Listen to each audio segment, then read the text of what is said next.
Good afternoon, everyone, and welcome to today's ARTbreak. My name is Shannon Carroll, and I'm the Director of Museum Education and Community Engagement here at the KIA, and we're so thankful to see all of you here on Thanksgiving week. And we're especially thankful for today's speaker, Scott Melzer, who is the W.W. Diehl Trustees Professor of Sociology and the Chair of the Women's Gender and Sexuality Studies at Albion College, where he teaches courses on gender, social psychology, and criminology. He co-founded and serves as co-director of Albion College's Inside Out Prison Exchange Program. His research examines men and masculinities, violence, and gun politics.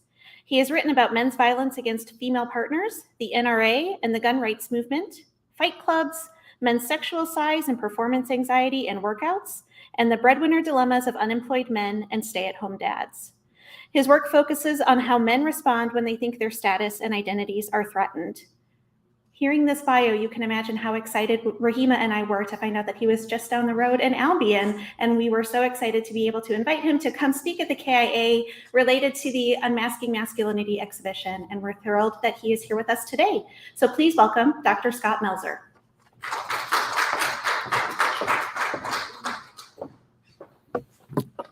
Thank you, Shannon, for that incredibly kind introduction. Welcome, everyone. Thank you for, again, joining us on a Tuesday of a holiday week. So welcome, and welcome those of you who may be joining us online as well. Again, my name is Scott Melzer, and I'm right down the road at Albion College. And I've been asked today to talk about essentially North American, particularly American masculinity since the 1960s. So I'm going to sketch out, in particular, to keep in line with the theme of the exhibition, masking and unmasking of primarily U.S. masculinity since the 1960s. I am a sociologist by training, and so that means I'm particularly interested in how the social construction of difference gets transformed into inequality. What does that mean? That means I'm interested in how these more or less arbitrary social categories, things like gender and race and ethnicity, become sources, get transformed into broader structural institutional inequities. Again, in the context of our topic today, essentially what I'm interested in is what power lies beneath the masks we wear, our gendered masks. And so the exhibition and my work in this topic covers a broad range of issues, from identity to inequities, from the division of household labor to economic and political power, violence, war. We could go on. Essentially, I would make the argument, it's not a novel one, that gender matters and masculinities matter, and we need to pay close attention to them, perhaps now more than ever. I'd like to begin by essentially introducing how we construct masculinity and the contradictions essentially that are built into our constructions of it.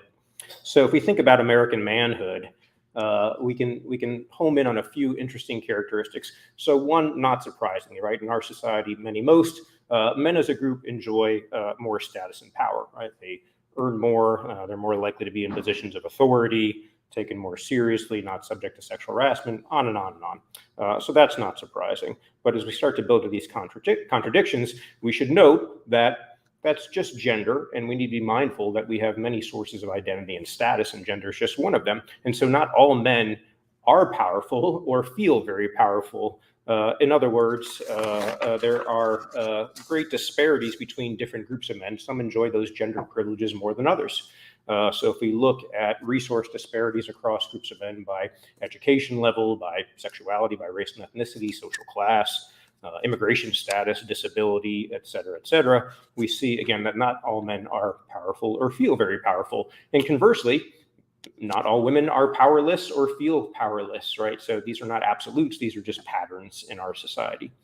And the most sort of perhaps provocative piece of this overview of American manhood is this third point here, is that these privileges, these benefits of masculinity are accompanied by some costs. So it isn't all positive necessarily. So if we think about men, again, as a group, well, they live shorter lives, they live more dangerous lives, they lead lives that are less physically and psychologically and emotionally healthy. again as a group. And so I'll be revisiting these kind of themes, these aspects of masculinity throughout the presentation today. So again, I've been tasked with unmasking masculinity for the 21st century. And so just to build some scaffolding, as I might say, in my introduction to sociology course, let's establish a little bit of shared knowledge on gender. So gender is a social construct, not biological destiny. To use the sociological jargon, a social construct is simply something that's created, made by society. So if we think about the expectations revolving around femininity and masculinity, those are things that arise from culture and society, not from genes and so forth. And how do we know this? What evidence do we have? These things vary tremendously, right? So if we look across cultures like anthropologists do, historically and contemporarily, there's tremendous global, gender and sexuality diversity. We can stick right here in our own culture.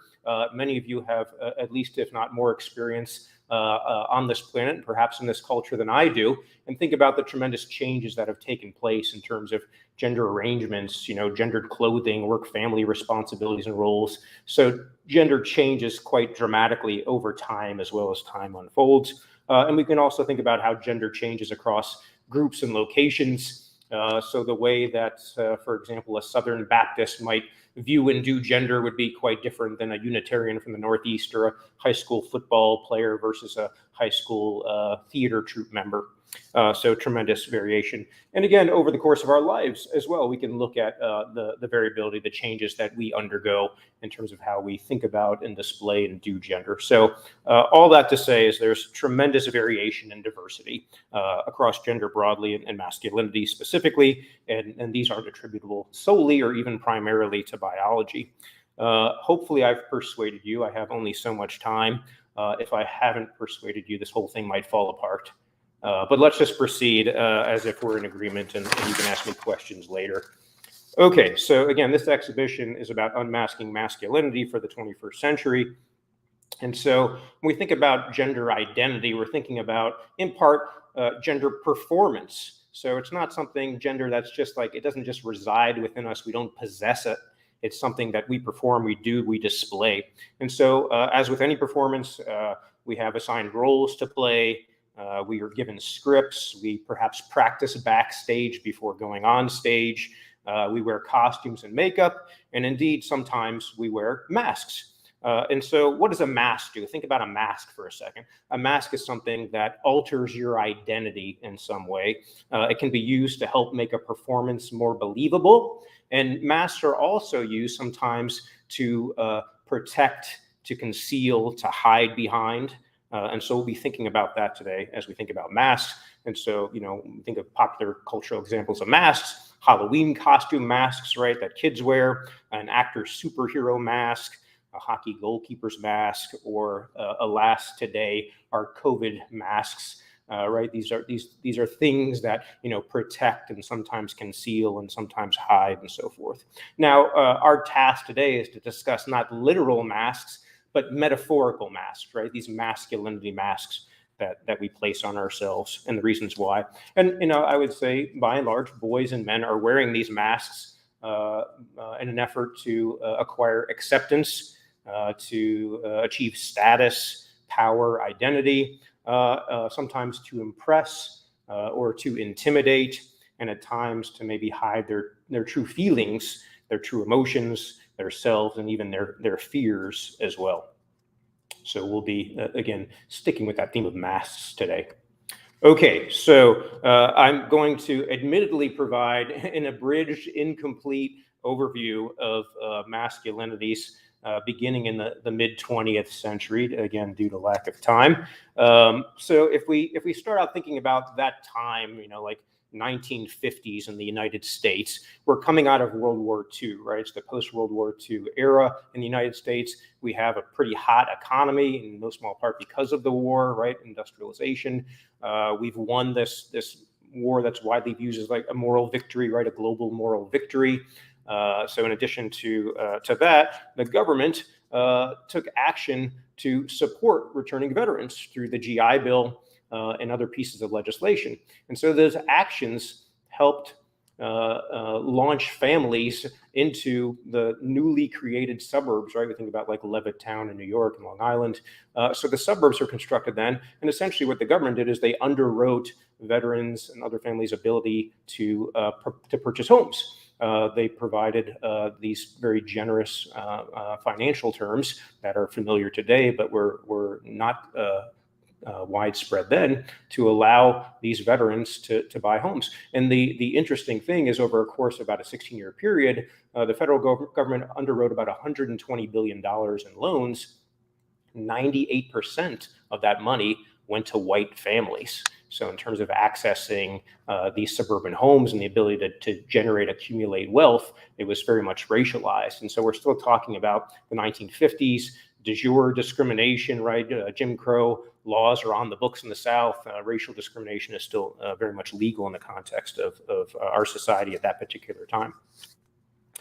The 1950s are oftentimes sort of mythologized. They've been captured in a lot of media, particularly television shows, as a time of like wholesomeness and prosperity and peace and conformity, particularly gender conformity, this so-called like traditional, two-parent opposite-sex marriage.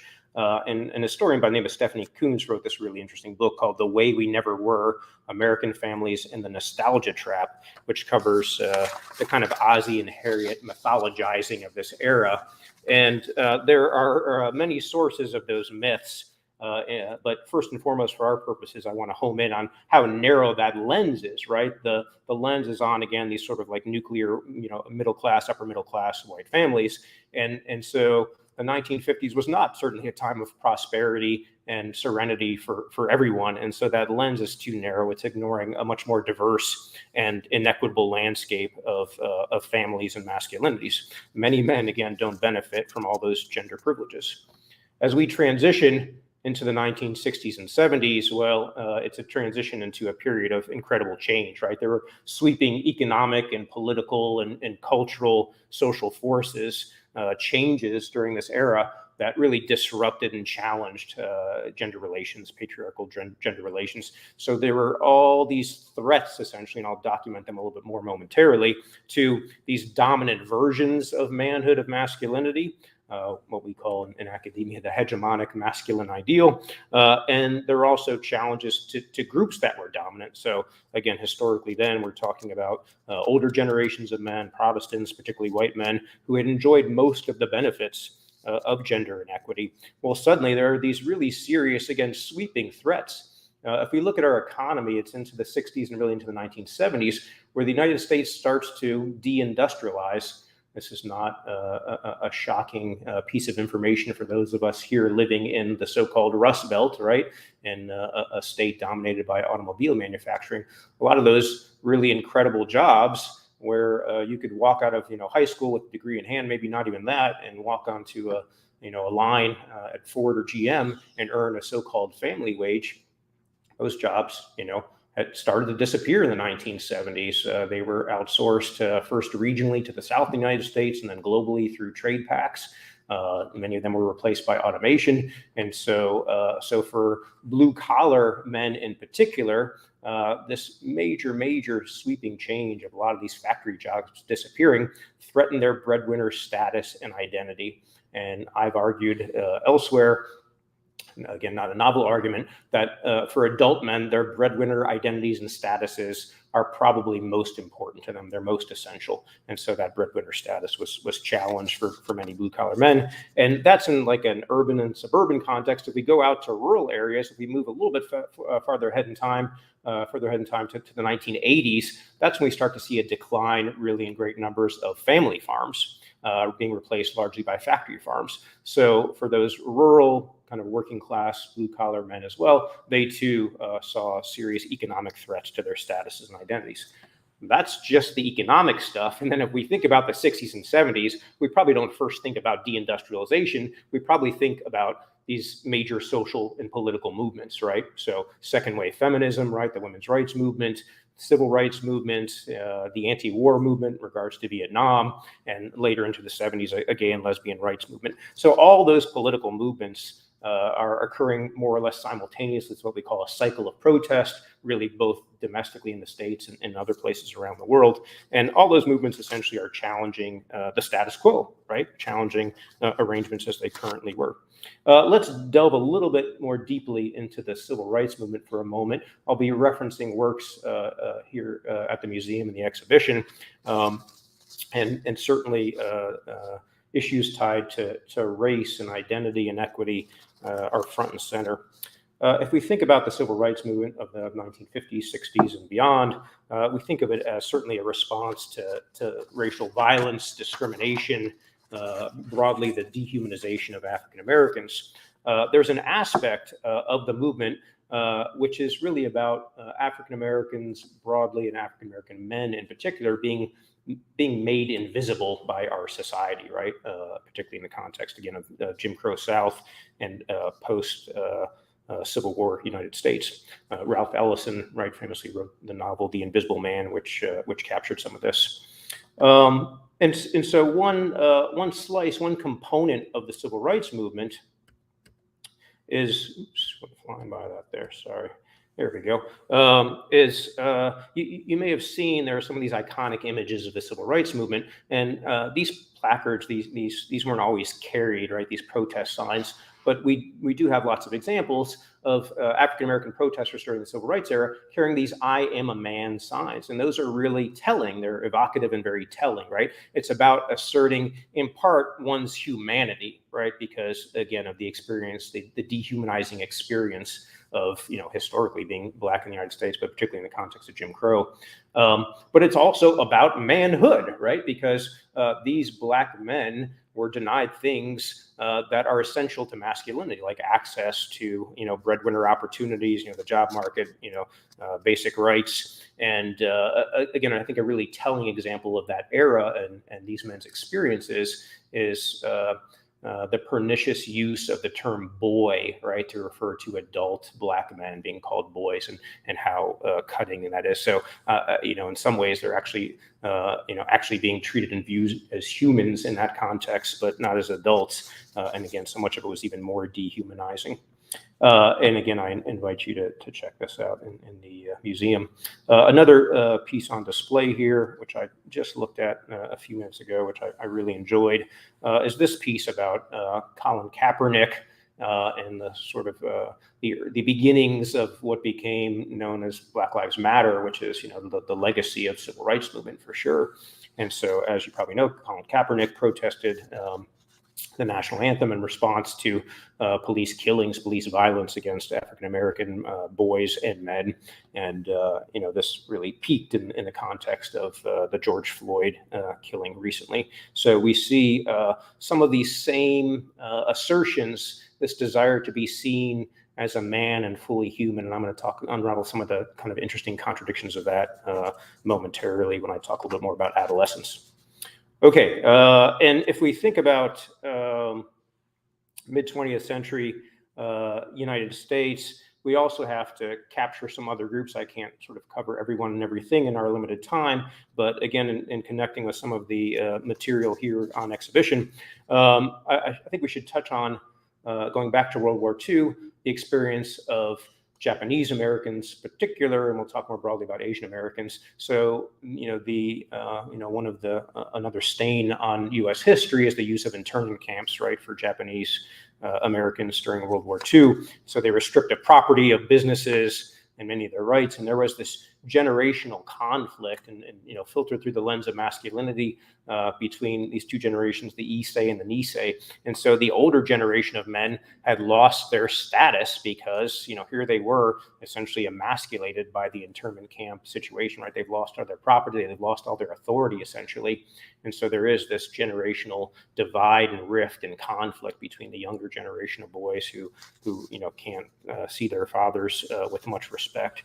And if we go back a little further in time and broaden out to the entire continent of Asia, again, we've got many countries, many cultures, many complicated immigration histories. So can't cover all that much of it, but we should note the treatment broadly of Asian Americans and their historical racial experience in the United States. And that includes, for example, like immigration exclusion acts. That includes, again, being denied access to citizenship and voting rights and property rights and so forth. And in particular, what's interesting in the context of like gendered roles in work and family is that many Asian American men were pushed into so-called like feminized occupations, like doing women's work in the United States, particularly in contexts where there were few women, such as like, you know, the gold rush in San Francisco in the late 1840s and beyond. So again, there are these threads. There are disparate, distinct, unique experiences across different groups of men, different histories, but these threads connect them, and the connection is through these dominant ideals of manhood and masculinity. So the 1960s and 1970s, those economic, social, cultural, political changes, they result in sexism, racism, homophobia, and essentially the straight white men who had benefited from these being challenged and threatened by these changes. And even many of these men's hippie anti-war sons conveyed clearly enough that this was no longer their father's masculinity, as they grew out their hair and wore long flowing clothes and talked about peace and love and dodged the draft. So there were significant changes during this era, no doubt. They weren't just symbolic, although many were symbolic, but our economy changed, laws changed, the workplace, families changed, and the culture and society itself changed. There was rapid transformation during this era. Now, these changes, these broad sweeping changes, they're never linear in the context of like a society, a culture. There's pushback, there's backlash, there are things at stake, there are resources at stake. And so we saw backlash movements, backlash organizations during this era, some explicitly kind of anti-feminist organizations. We might think about like Phyllis Schlafly's group in opposition to the Equal Rights Amendment, various men's rights group, which certainly groups which still percolate today, which challenge the idea that women that men are in the privileged position. They see themselves as victims of gender inequity. We also saw the religious rights emergence during this time as a very powerful force, again, pushing back on challenges to these so-called like traditional marriages. And even, again, sort of more symbolically, the emergence of Playboy, right? The magazine and the clubs and the lifestyle during that era, and the kind of consumerism in many ways of women and sexuality, women's sexuality. There's also another response to these changes, and that is more, it's less anti-feminist and more sort of quote unquote like pro-male or pro-masculinity. And so if we think of examples historically in the 80s and 90s, there were like the new men's movements, the mythopoetic men's movements. Robert Bly, I don't know how familiar you may be with that. These men would essentially go out into the woods and have these all men's retreats and bang on drums and appropriate a lot of American Indian culture. But they were trying to oftentimes heal these masculine wounds, especially father wounds. A lot of those men grew up in families where the dads were not around for one reason or another, whether it was like, divorce or just kind of, emotionally absent or, self-medicating, you name it. And so they were trying to heal those wounds. And so it's less kind of oppositional, but still the idea there is that our culture was changing and they had wounds to heal. Okay, that again was a very quick overview. So I'm going to pull out some themes again from the exhibition and more broadly in American manhood, which is what I most recently have written about. All right, so we've just covered some ground here, again, some diversity of masculinities. There's tremendous diversity. However, even though there's been sweeping economic changes, political and cultural changes, still masculinity and manhood haven't changed all that much. And in comparison to femininities and womanhood, which have changed quite a bit, if we think about like the mass entree of women into the paid labor force, from the 1950s to today, the entree of women into higher education at now rates higher than men, even earning medical degrees at higher rates. There's been more sweeping changes for women. And so we're going to outline why right now, why American manhood has been so resistant to change. And again, 3 reasons. So the first thing we need to recognize is that masculinity is constructed in opposition to femininity. That's unique So to be a man is largely about not being a woman. The reverse is not really true. To be a woman is not as much about distancing yourself from like masculinity and manhood. So let's dig into this part for a second. I think the easiest avenue into this is to think about the ways that we go about insulting, putting down, emasculating boys and men. So just think to yourself for a moment. What are terms used to insult boys and men? We'll scream them out. Go for it. I'm in class. I love it. Sissy, yes, please. I'm sorry. Mannish to insult boys and men in this case, yeah. So. Don't cry like a baby. Okay, don't be a baby. Exactly. So we can go on. If I was in my Social 101 class right now and not in a very respectable setting like this museum, I always tell my students, like, keep it real, right? Sociology is about the real world, not as we imagine it or want it to be. We're studying it as it actually is. And so my students, my 20-year-old students, are maybe a little shy at first, and then all too enthusiastic about shouting out all the pejoratives, right, that are used to insult boys and men. And so it's sissy, wimp, weak, crybaby, and then it's a lot of bad words basically, right, that I'm not going to say right here. But one of them might start with a B, another one might start with a P, another one might start with an F. And so essentially, how do you insult, demean, emasculate a boy or a man? You associate him with femininity, womanhood, and I would say because gay men in our society are still stereotyped as effeminate, a lot of those put downs are tied to sexuality as well, right? Because gay men are perceived as more feminine. Okay, so to be a boy, to be a man is in no small part to distance yourself from femininity. Why else has American manhood been so resistant to change? Well, masculinity is essentially insecurity. I've been using these terms manhood and masculinity without defining them. The simplest way to think about it is manhood is like it's a larger concept. It resides maybe within you. It's something that you've established. It's a more permanent feature. And masculinity is more tenuous. It's like the performative piece that you're constantly doing to establish your manhood, essentially. And so masculinity, again, is this fleeting, tenuous thing. And so one bad performance, particularly for teenage boys, can undermine their masculinity and their manhood, right? If they do something that's perceived as feminine, even if all other ways they check off the boxes, they conform, they could, lose their man card, right, for a day or a week or a month or something. So again, it's fleeting and tenuous. And then third and finally, and this speaks to broader patterns of gender power in our society, the things that are associated with masculinity, that are masculine marked, associated with men, are things that are more valued in our society. There are greater rewards for masculine marked behaviors and tasks, careers, and so forth. So this is one of the reasons why we've seen tremendous changes amongst women. They flooded into careers and activities that men had dominated because those are high status things oftentimes. And the reverse isn't true as much. We haven't seen men in anywhere near comparable numbers flood in the opposite direction because they're oftentimes giving up some status and power. So, to simplify, think about like the kind of value we literally assign to like childcare, whether that's unpaid work in the context of the family and who's going to stay at home and take care of the kids, or in the context of careers. How much compensation do we provide for childcare workers, right? Not that much. And I'll give some more examples momentarily. So if we add all these things up together, we can see why it's pretty difficult to get boys and men to behave very differently than they have been for decades and decades, because there's a lot of rewards for conforming and potential punishments for not. Okay, let's talk a little bit about boyhood, about adolescence again, which is a part of the exhibition. So it's in boyhood and adolescence that masculine ideals and expectations are learned. Youth is a time of uncertainty, where our identities are in flux, our brains and bodies are developing.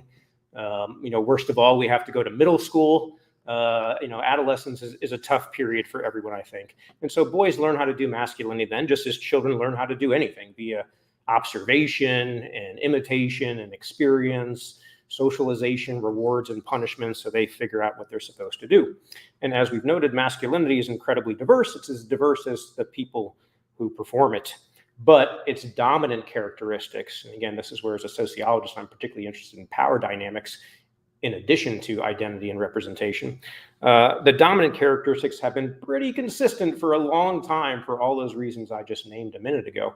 And so if we think about what you're supposed to be as a boy or a man, what are some of those traits or characteristics? We'll be interactive again, since I appreciate the participation. To be masculine or to be a man means to be what or to do what? To be strong, to be rugged, to be a breadwinner, thank you. To be handy. I failed tremendously on that one for sure. Yeah. And we can go on, right? To be athletic, to be tough, to be strong, to be stoic, independent, aggressive, fearless, protective. And if we look at all these traits and characteristics, again, these kind of stereotypical, I would say really ideal, these dominant expectations, if you add them up, they really revolve around the issue of control. And so for boys and men, in order to sort of access masculinity and manhood, you have to demonstrate some kind of control over yourself, your body, your physicality, your emotions, and ideally over others as well, right? To control and dominate others, whether physically or, sexually, alas, in other ways, and, even in the environment and so forth. And again, these things are mostly things that are rewarded in our society. To be strong and tough and protective and handy, those are things that we largely reward in our society. So it's no surprise that many folks who don't identify as men have adopted these masculine traits and characteristics. Okay, pros and cons, though, to these things. So let me introduce this this figure by this educator and activist, this guy Paul Cavell, and he created this thing called the Act Like a Man box. And he says that essentially very early on that boys have to learn how to act like men. And for now, I'll ask you to home in on, to focus on the far left and the far right side. So like the first third and the last third, and we'll talk about the middle in a moment there. So these are maybe more exaggerated versions of what we just discussed, but men are breadwinners, they're violent, they're tough, they're active, strong, etc. And they also have no emotion. They stand up for themselves. They can take it. They don't make mistakes. They don't cry. They take charge, et cetera, et cetera. So all these pressures on boys and men.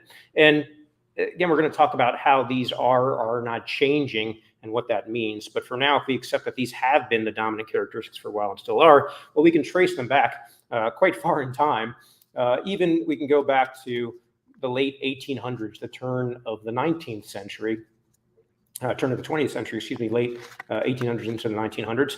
And we see some examples that we can highlight. One is, we've all probably heard the expression chip on your shoulder, that person's got a real chip on his shoulder.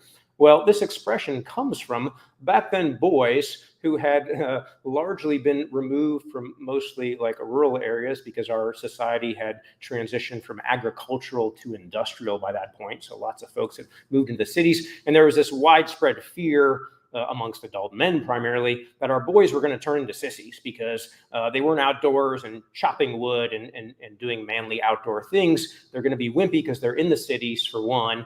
And two, now we've got this breadwinner, homemaker kind of dichotomy in many cases. And so the dads in these opposite sex families, they're out to work. And so boys are mostly around women and girls at this time. Their mothers at home, and most school teachers then were women. So there's this fear of boys becoming sissies. This is when we saw like the introduction of like the Boy Scouts and the YMCA. We got to get these boys out, active and outdoors. Anyway, I digress. So the chip on their shoulder was these boys would literally carry little wood chips and put them on their shoulders. And that wood chip on the shoulder, anybody know why they did that? What was the point of that? Anybody encountered this before? I'm falling into my instructor mode. To remind them about not to lose their masculinity and keep working.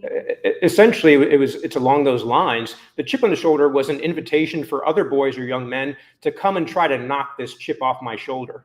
It was to start a fight, basically, and then the other boys would, have an opportunity there to demonstrate their toughness and violence and aggressiveness. So like literally carrying that around. And so obviously we don't see boys doing that today, but this idea of the importance of being able to fight and defend yourself and control your own body and others' bodies persists. I want to make reference to one other more contemporary cultural example. There's a film called Smoke Signals. Anyone seen Smoke Signals before? It's a really wonderful, beautiful film. It's a coming of age comedy drama about two American Indian boys who are grappling with their kind of personal family histories as well as their cultural existence in contemporary United States. And there's a scene where there's one boy who's more kind of damaged by his family, and he's got a real mask on of like toughness and stoicism. And then the other boy is just this kind-hearted teenager who's very sweet and is very smiley, has this kind of toothy and, for lack of a better word, he's just kind of got like a nice goofy way about him. And so the more serious-minded boy on this bus trip is trying to teach the smilier one that he's not acting like, really it's a real man, but in this case, a real native man, indigenous man. He said, you're Indian, stop smiling so much, right? You have to be stoic. You have to, furrow your brow and lean back a little bit and be very stoic. So again, across, cultures and contexts, we see some of these themes cut across different groups of men. Okay, so what happens to boys and men who do not conform to at least most of these things, if not all of them? We know there's the possibility there that they're going to be bullied or ostracized, embarrassed, humiliated, or worse, emasculated. But as Cavell documents here in this middle column, for lack of a better word, that there are costs, again, costs for masculinity, for boys and men conforming to these ideals. And just looking at those ideals, as well as the list we created verbally a moment ago, I would just note, it's literally impossible, this is the title of my book, it's literally impossible for boys and men to fulfill all those ideals, and certainly to fulfill them all the time. So I would argue that at some point, many points in our lives, boys and men are going to feel like failures. They're going to fall short, and they're going to feel it, and alas, others will as well. It's toxic. We have this concept that's become popularized in our culture, toxic masculinity. That's the idea here, that adhering to many of these things produces these toxic emotions. It makes men and boys confused, angry, scared, ashamed, alone, feeling powerless, vulnerable, hopeless, etc.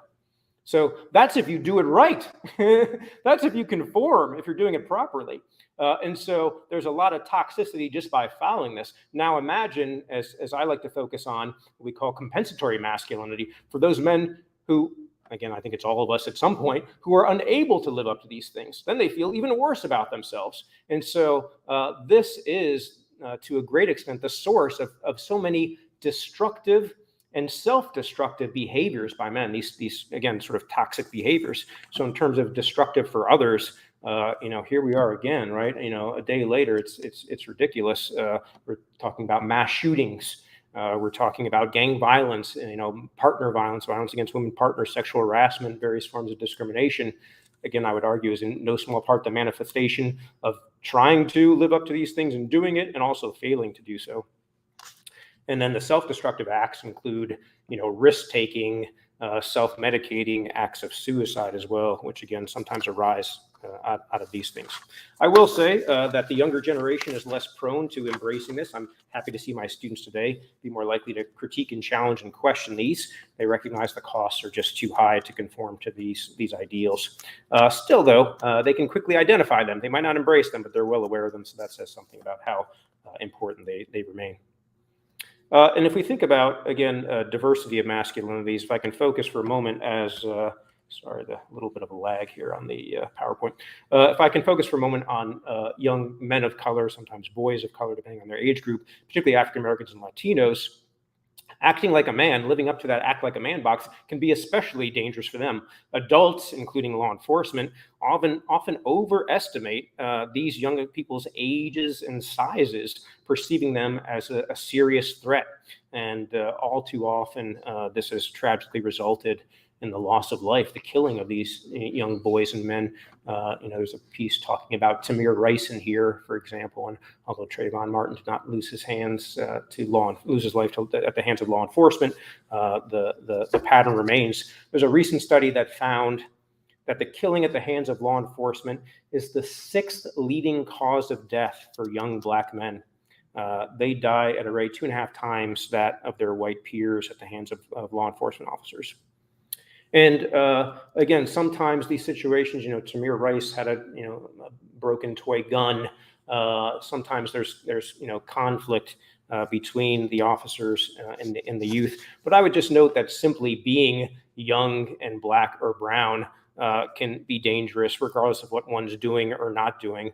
And some of you maybe have heard of, be familiar with the widespread law enforcement practice of stop and frisk, which was designed under the auspices of removing firearms and drugs off the street. If you police aggressively these things, the idea is you'll reduce other more so-called serious crimes. Well, it's manifested in largely racial and ethnic profiling. In New York City, it is actually found unconstitutional because it was so glaringly biased. I think 90% of those stopped and frisked were black and brown. The most ironic thing, I teach criminology as well. The most ironic thing is there's mounds and mounds of evidence documenting that white folks use and deal drugs at rates at least equivalent to and oftentimes slightly higher than African Americans and Latinos. So whites would actually be better targets, at least for acquiring drugs. But certainly the law enforcement focus has been on distressed, primarily urban communities populated largely by people of color. And so stop and frisk is prevalent. And again, largely legal. The Supreme Court has said essentially as long as race and ethnicity are not the sole reason for the stop, then law enforcement can continue using those. Another example illustration of this is the school to prison pipeline.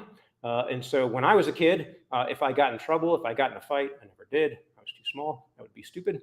If I ever got in a fight, I would have gotten detention, right? You get in trouble, you serve detention. Today, there are resource officers in schools. And again, disproportionately for black and brown youth, if they get in trouble at school, well, suddenly there's law enforcement there. And now they're acquiring a record and they're getting tracked into the criminal justice system. And so we can imagine, all the pernicious consequences of that. And one person who's written about it ever so elegantly is legal scholar Michelle Alexander, who wrote a book called The New Jim Crow. And Alexander said that today, mass incarceration, arising mostly from the war on drugs launched in the 70s and 80s, and Nixon, and then especially Reagan, has primarily targeted African American young men. And the results of that are not entirely dissimilar from the old Jim Crow, which was a racial caste system, a system of racial control that resulted in the loss of rights for African Americans. And so mass incarceration results in, if you have a felony record, you're in many cases going to lose your voting rights. You're going to not be able to serve on juries. You're going to have a difficult time getting a job because you've got to check that felony history box in most places, not have access to public housing and federal financial aid for education, et cetera, et cetera. And so we're in a post-civil rights era, right? 1964 Civil Rights Act, you can't legally racially discriminate. But Alexander argues that essentially the system of mass incarceration that's been constructed, again, under the guise of the war on drugs, has resulted in incredible arrest rates of African Americans. Again, oftentimes for things that other groups of men are doing, but they just aren't getting arrested, prosecuted, convicted, and sentenced for. And I just want to note, I can't resist. So right now, today, at this moment, if we did a census, if we counted everyone who's incarcerated behind bars in the United States, federal, state, local levels, it's over 2 million. We peaked at 2.3 million. 2.3 million people. The United States incarcerates more people at a higher rate than has any nation in the history of the world. I think that bears repeating. The United States incarcerates more people at a higher rate than has any country in the history of the world. Not Russia or whatever other country you may think of as, more punitive than we are. No, we're doing it. Again, Alexander argues so much of this is because of the war on drugs and, again, landing on the heads of young men. Russia might be second. I could be wrong on that. Don't quote me. I think they're in the top 3. I think there's a Latin American country that's pretty high up there. Sorry, don't have that piece of information. I'll Google it right after. But we're far out in advance too. Many more folks incarcerated. Okay, let me proceed here. I want to share just a little bit of my own specific research, and it comes from this book that I published. In 2018, Manhood Impossible: Men's Struggles to Control and Transform Their Bodies and Work. And I focused here on what I argue are the 2 most important sites of manhood, of masculinity, and that's men's bodies and men's work. and that particularly for youth, it's the pressures, the expectations to control your bodies that is so essential, important. And as boys turn into men, become older, it's their breadwinner status and identities, their work experience that's at the heart of their manhood. And so I interviewed several groups of men. I'm just going to focus on one group, and that is stay-at-home fathers. And thinking about how work and families have changed, we do have some men who've gone in the direction of taking on work, in this case, unpaid work, right? That's been associated with women and femininity and largely devalued in our society. So, by and large, men are much more involved fathers than they were 1 or 2 generations ago. This is a pretty significant difference, that men are much more engaged than their dads, especially their grandfathers, were. And because of that, they've also contributed more around the house in terms of not just childcare, but housework as well. There's still a very large gender gap there, but they're doing more of this unpaid work. What I found in my study is that stay-at-home dads who A, chose to exit the paid labor force, they weren't forced out, B, had supportive partners who were happy with them being stay-at-home dads, and C, were financially secure, they could essentially afford to maybe move to a single income. These were the ones who were able to swim against the breadwinner tide. They were able to be stay-at-home dads more easily. It was less destructive for them. Still, though, even these men struggled with the transition. Let me briefly introduce a few of them. One is Peter. Peter was in a very loving relationship. He was in an interracial couple in the South, and his wife was a very high-achieving healthcare professional. And so they had adopted 3 children, or fostered them and then adopted them, and they were living in Texas. And Peter walked away from his career to prioritize taking care of the kids. When he did, his wife, Regina, said, she laughed when he came home one day and said, "I quit my job." She laughed and said, "I told you didn't have to work. I understand that you want to have a job and say you're contributing, but you being at home is what we need you to do to contribute to the family, not bringing an income." So again, they had a lovely marriage, and Peter heard this, and she was sincere and supportive. But he said in the back of his mind, he told her, "I'm worried that you're going to come home one day and be like, 'You lazy schmuck, why aren't you working?'"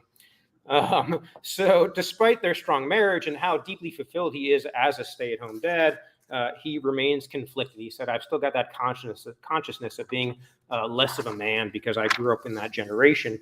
And so he's got these ideas in his head. Also, some of his family and friends are giving him grief for choosing this, for giving up his career. They couldn't believe that he did it. Eventually, he develops a kind of armor in the face of that. And he says, if they can't handle it, that's on them. Wish them a good life. And he lost some friendships because of this, and some of his family relationships deteriorated.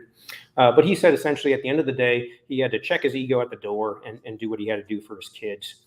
And he says that nothing makes him prouder now than like his daughter getting straight A's. He says, "I'm like the peacock showing all his feathers walking around. I don't care what you do at your job. You can't top my kid getting straight A's. You can't top my son being able to read. He's going into kindergarten. He's reading at a 2nd grade level. Beat that." So he rejects this breadwinner ideal. But again, note how difficult it is to escape these manhood ideals. He still reframes his contributions and stakes a claim to manhood. He says, "I still consider myself a man. I'm strong, married. I provide for my family, but all those have different characteristics now to me, in the sense that providing for my family doesn't necessarily mean I have a job and income. Providing for my family means that I was willing to accept a better economic opportunity for my wife, and I'm willing to provide for my family by doing what I'm doing as a stay-at-home dad." Like other stay-at-home dads I interviewed, Peter does not challenge the necessity of asserting a sense of manhood, but rather he tries to redefine it. Becoming a stay-at-home dad has changed him, he says. It's like real men can be stay-at-home dads. Real men can have a wife that's the breadwinner. For sake of time, I'm going to skip over the second one and jump to the third stay-at-home dad. So I want to have time to have questions from the audience. So this other dad, Marcus, who we would define as a reluctant primary caretaker, he's married but involuntarily unemployed and involuntarily a stay-at-home father. He has a child. He's got a second one on the way. Marcus is African-American in his early 30s, and despite his family's financial uncertainty, is ebullient about the forthcoming birth of his second son.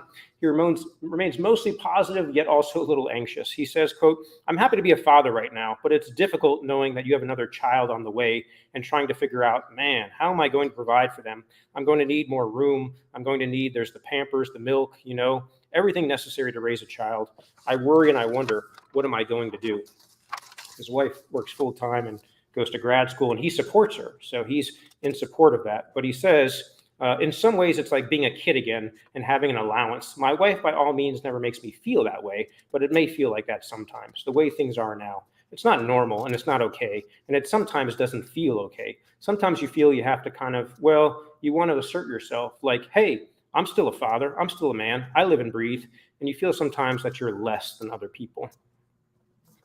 So he says, though, that he finds essentially peace in his son, that his son is, so wonderful and happy, and that he's able to prioritize that he is a father first and everything else second. Despite that, he's still struggling with it and wrestling with these competing ideas in his mind. But he says at the end of the day, he has to put his family first. He says, quote, "Are you going to be up for the moment to make the best decision, or are you going to be too wrapped up in like, hey, I got a job and I got my balls back," end quote. So Marcus expresses some views on manhood that appear contradictory. He believes paid work, being a breadwinner, is normal manhood, but also says that doing what's best for your family is a form of responsible manhood. So he thinks men should be at the heads of households, yet he defers to his wife's career and graduate degree. So we shouldn't be surprised by these contradictions. When the ground beneath you is shifting, then your views and attitudes may as well. And so we've seen some significant shifts. That said, the meaning of responsible fatherhood and manhood, it has broadened and changed and shifted. The question is how much and where it's going. So let me wrap up. And I'll reference this piece, which is really interesting on gender and work, also in the exhibition. Check that one out. As we proceed, I think we can put folks who spend their days and nights thinking about and studying and working and trying to change these things, we can put them in two camps. Some folks think that we're kind of stuck. The anticipated gender revolution that was going to lead to egalitarianism, to equity, that we made a great deal of progress in the 60s and 70s, and we've stalled out. There's still lots of gender gaps, pay, work, violence, you name it. And so there's one group in that camp. And that essentially this patriarchal system is a system it's very difficult to dismantle. And another group says the glass is half full. We're making progress. We'll continue to make progress. That patriarchy is neither natural nor inevitable. And if we look at all the progress, again, within these different institutions, it bodes well for the future, whether it's gender progress, racial and ethnic progress. We're looking at the expansion of LGBTQ plus rights and representation, that these are all good signs. So where are we and where are we headed? That's to be written. I'm not in that business of predicting, but I will say that I'm humbled by, Shannon mentioned I teach in part at a prison, and I'm humbled by some of the men in that prison who are incarcerated at times for life, who when we teach this course, they're able to recognize and deconstruct this toxic masculinity, and not only for themselves and how it's impacted them and sometimes led to imprisonment, but also for the women classmates. We bring Albion College students to the prison to have class. They recognize in those young women and the women in their lives how toxic masculinity is. So if you can be incarcerated, sometimes unjustly, and find the shortcomings of masculinity, though, that puts me maybe a little bit in that optimism camp. At the end of the day, we recognize that these masks are ultimately just deceptions, and they can be removed. Thank you so much. I want to thank the museum and especially Rahima and Shannon and Miriam for helping set me up today, inviting me here, and thank you for your time as well.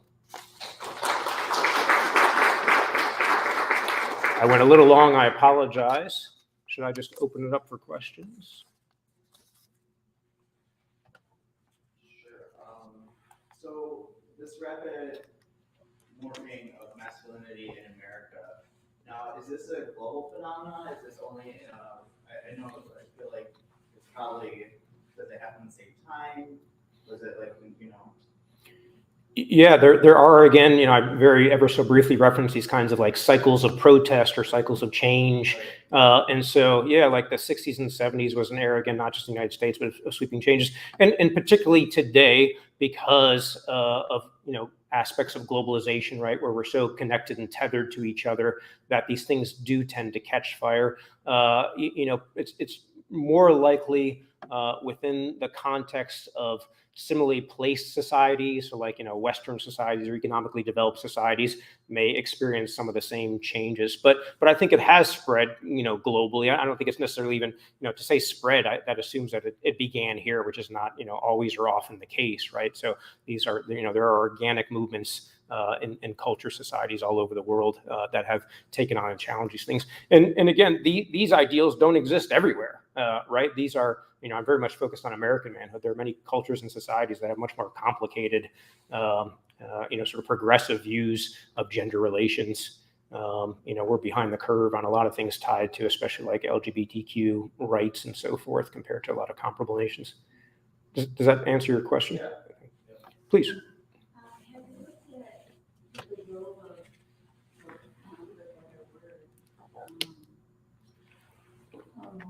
the birth of a boy versus the birth of a girl? We're saying a lot of it is environmentally driven, and we put on these masks. But how does that relate to the boys will be boys? Yeah. And I've been asked to repeat the question. Thank you. Yeah. So the question is, essentially there are some biological differences, clearly, right? And so what role do those play, hormones and other things? And certainly none at all, right? We're not in denial that we have these physical bodies and we have these differences, some chromosomal differences, some hormonal differences, secondary sex characteristics and so forth after puberty. Hormones really interesting, right? So we think about when we think about hormones, testosterone and estrogen, right? These androgens, and this is one of the distinctions between I'll say biological males and females that's pretty significant. There's a large gap. A lot of these gender differences, biological or sex differences, aren't that big. That's a big one. And so obviously testosterone acts on bodies to produce facial hair and change boys and men's voices and upper body musculature and so forth. So there's really interesting work by this scientist by the name of Robert Sapolsky. He's an endocrinologist at UC Berkeley, I think, and he unpacked the complicated relationships between aggression and testosterone. That's probably the thing that we most connect with testosterone, right? Is aggressive behavior. Again, the kind of boys will be boys stuff.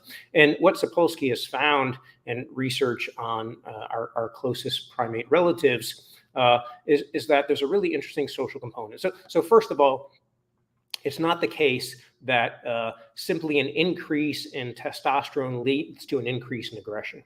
So there's a big range, essentially. So if you castrate an animal and remove its testosterone to zero, essentially, there will be a reduction in aggression. And if you, in the context of human beings, inject them with anabolic steroids, then you're really wildly increasing 2, 3, 4 times the amount of testosterone. That will very much be accompanied with increased aggression. Right, that kind of roid rage. But there's a huge range in between where it's just the presence of testosterone is enough to essentially activate those kinds of behaviors. So an incredible range. And what Sapolsky has found is that if we, for example, line up a large group of men and measure their testosterone levels and then have them do some kind of competition or race, the one with the most testosterone is not the one that's going to win because, again, there's this tremendous range. It's not going to have a big difference. But the act of competition and winning is going to lead that individual to produce more testosterone again over time to continue to engage in those kinds of activities. So there's an interesting nature via nurture interaction component there. So it's never one or the other. It's never all nature or all nurture. But again, there's so much variability. All we have to do is look at the reality that not all boys are just boys, right? We tend to home in on the boys that reinforce those stereotypical behaviors. But when I go to my 9-year-old son's school, some of those boys are pounding on each other, alas, including mine sometimes, and some of them are not, right? They're playing quite gently, and some of those girls are pounding on each other, right? And they don't have much testosterone in their bodies at all. Females do have some. So there again, it's just so much variability in the behaviors that if it was based, again, solely or primarily in biology, we would see those behaviors manifested more consistently across kids, adults, groups of people. Please. So if you had to put it in two boxes, nature versus nurture, what percentages, can you do that? Is it 50-50 or it depends? So the question, and it's very much not a plant, although that is my mother, just in case. If anyone looks at that face, it's the same exact as this face.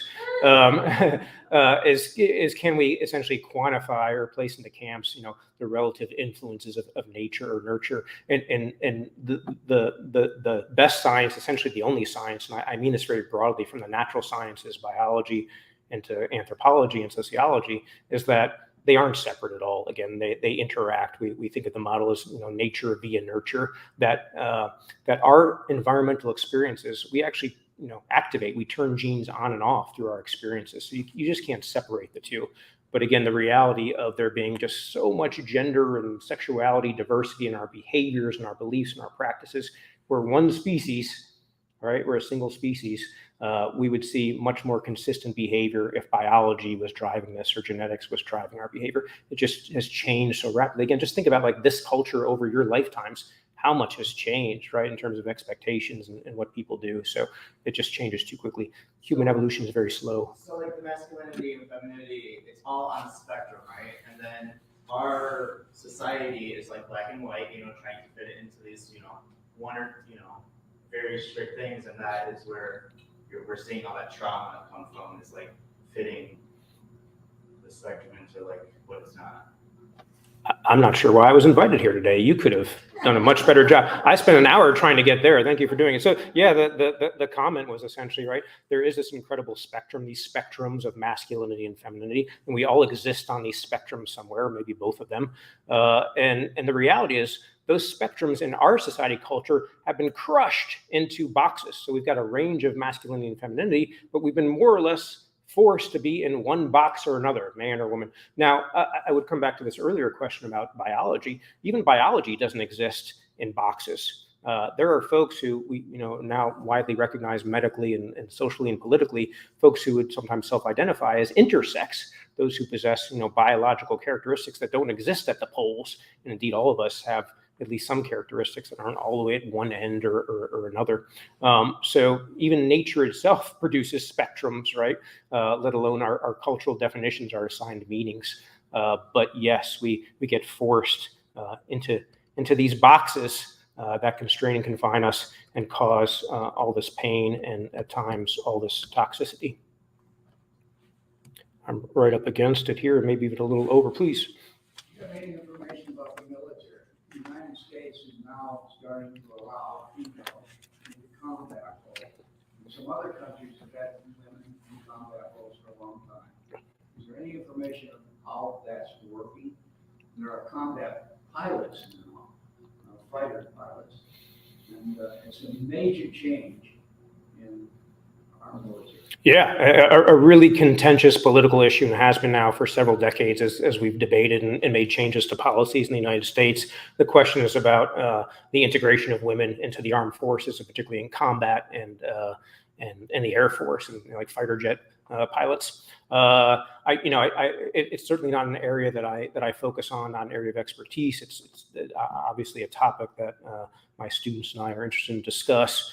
I think, as you mentioned, there are other societies that have done this longer than we have, and so the critiques of integrating revolved around these gendered ideals, right? That men are going to be inclined to try to protect their women fellow soldiers, as opposed to just like doing their job. And the other argument, I think the other primary argument, was that it's going to like devastate, destroy morale, right? Because suddenly we have these integrated forces. Again, I'm no expert on this. My limited understanding is that for most soldiers, who most people would define as good soldiers and self-identify as such, it's like, if you can do the job, you can do the job, right? And so long as you can do the job, that's what matters at the end of the day. That sometimes, might require specific training or specific tools, or you name it. But to fly a fighter jet, right? I don't think, biology or gender matter more. There are other circumstances where, strength may matter or something.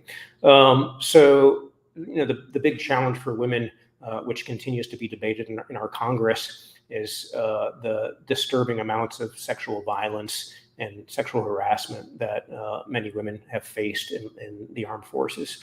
And it's been the subject of a lot of congressional hearings, and a lot of senior military folks have lost their jobs over it because of the nature, the hierarchical nature of the military and who's in charge. So that's been an unfortunate consequence of that. So I think my answer is very unsatisfactory because it's not my expertise. But again, if you can do the job, you can do the job, I think is generally the philosophy of the military. Please. I'm interested in, I would be very interested in seeing the same presentation with a focus on the masculine femininity. Mm-hmm. Do you do that as well? I do. I teach, gender broadly. I happen to have, homed in this day and age, you have to specialize and specialize and specialize even more. But I do. And, there are kind of equivalent concepts that have been introduced and certainly equivalent literature. And so maybe we'll just return for a moment. We were talking about like how to insult a boy or a man. And we said masculinity is constructed in opposition to femininity.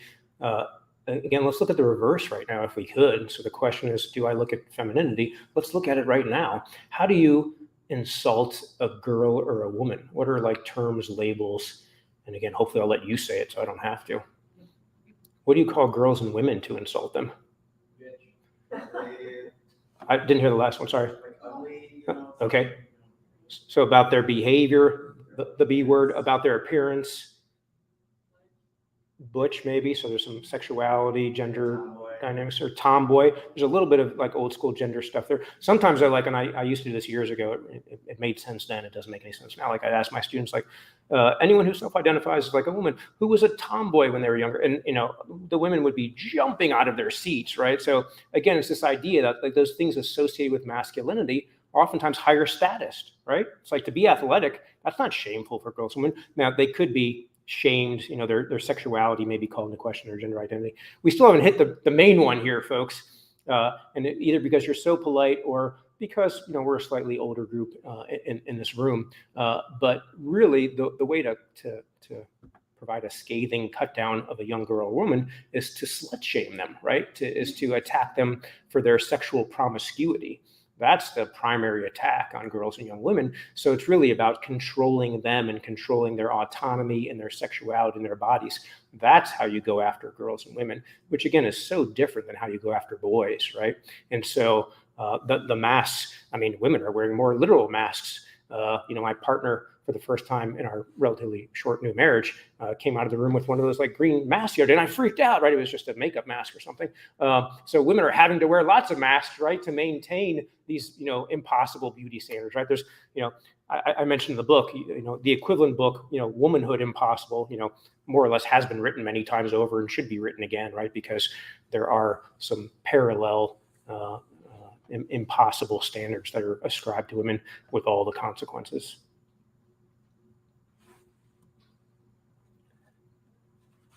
I've gone long. Oh, please. What's your advice to us?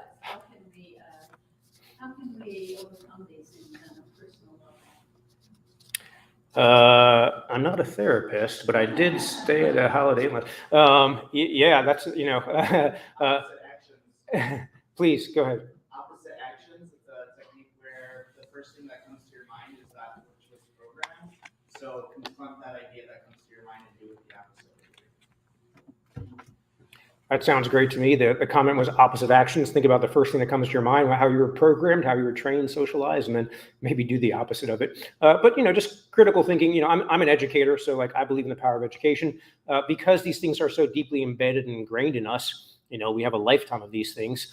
It does take, I think, a lot of time and effort and energy to be reading and thinking and talking about them. Again, this is from a position, as an educator and not as an activist or a therapist. But those are good places too. I think everyone should go to therapy. We didn't talk about that at all. One of the most gendered patterns in our society is like men not going to therapy. And I spend a lot of time trying to persuade the young men of color in particular who are in my classes to consider going to therapy as they deal with trauma, in their lives and back home. I think we all could benefit from therapy.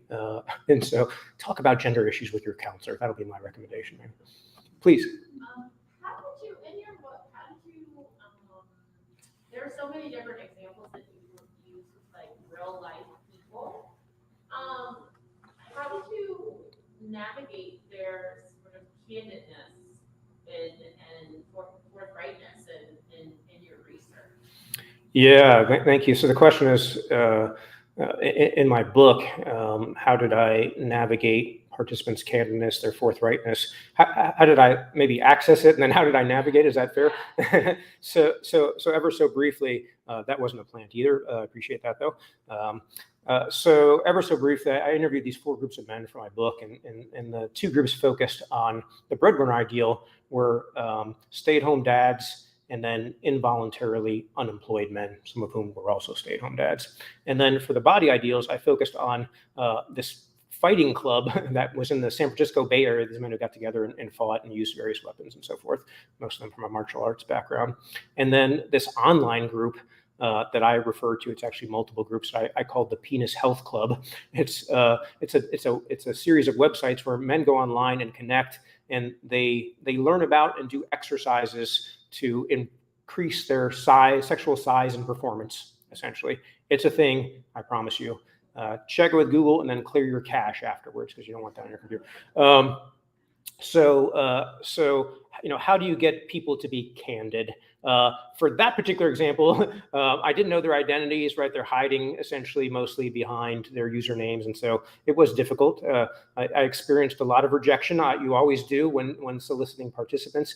But the anonymity and the reality is that, I write autobiographically at times. All these things I'm talking about, these were things that, that leapt off the pages at me when I was reading about these issues as an undergraduate many, decades ago. And so the fact that I can oftentimes connect, with these when I'm interviewing men because of shared experiences and thinking about, the impact of all these ideals on us, how they've impacted us, I think that's an avenue. The other thing I'll say, which is really just, a huge advantage for all interview researchers, is some people, at least, they really like to talk about themselves. And so they'll oftentimes be candid. And, if you're non-judgmental and open, and again, I tend to, share some of my own experiences. I went and fought at the Fight Club, which bought me a lot of cultural capital with those guys, and they like to be on TV, which they were at times. And the stay-at-home dads as well. It's like, they're being celebrated, right? For things that women have been doing forever, right? They're receiving like a disproportionate amount of like recognition and rewards. And so, yeah, I think just connecting with people on a human level as much as you can, and sharing again your own flaws or shortcomings. It's a very different approach than a kind of like objective scientific approach, which I've done some of that quantitative research as well. But this style approach is, to be connected, to have it be a conversation. So you can really elicit their true feelings and experiences. Not to say that everyone is entirely honest all the time, but I do feel like I received a measure of candor based on the comments that were shared with me for that research. Do you feel like any of the people that you engaged with sort of changed over time, like knowing that you were writing this book, or like you saw them sort of evolve a little bit, or Somewhat. One of the most unsatisfactory. Thank you so much. One of the most unsatisfactory things. The question is about did any of these individuals like sort of evolve or change over time? Because I'm constantly working on new projects and oftentimes interview based. Part of it is maybe perhaps my introverted personality, but I haven't kept in touch with all these folks, and so I don't always track them. Sometimes you're kind of parachuting in and gathering data and leaving. At times the conversation continues. So yeah, I've kept up with some of them and had really interesting conversations. There have been times where I've turned off the recorder during the interview because we're talking about stuff that's just too personal and sensitive. Yeah, so hopefully they buy the book and they think about it. I've had folks who disagree vehemently with me. My mother and I were just looking at the exhibition, and there's a really neat thing that you all did to have people fill out cards about like manhood past, manhood present, and manhood future. And there's a very wide array of beliefs in there and attitudes about whether we should or should not follow these manhood ideals. So I appreciate that. And, I've had lots of interesting conversations.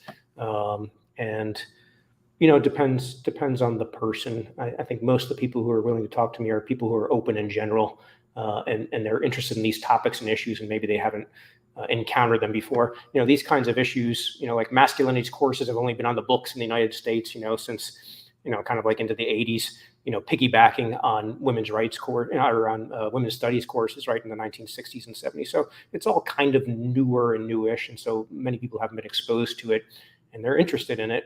And again, it suggests an openness, and we're all on a journey, right? And it's just a matter of how far they take it.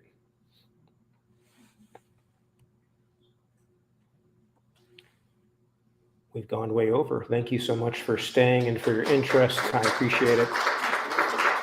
Thanks again to the KIA. Have a wonderful afternoon, everyone. Thank you.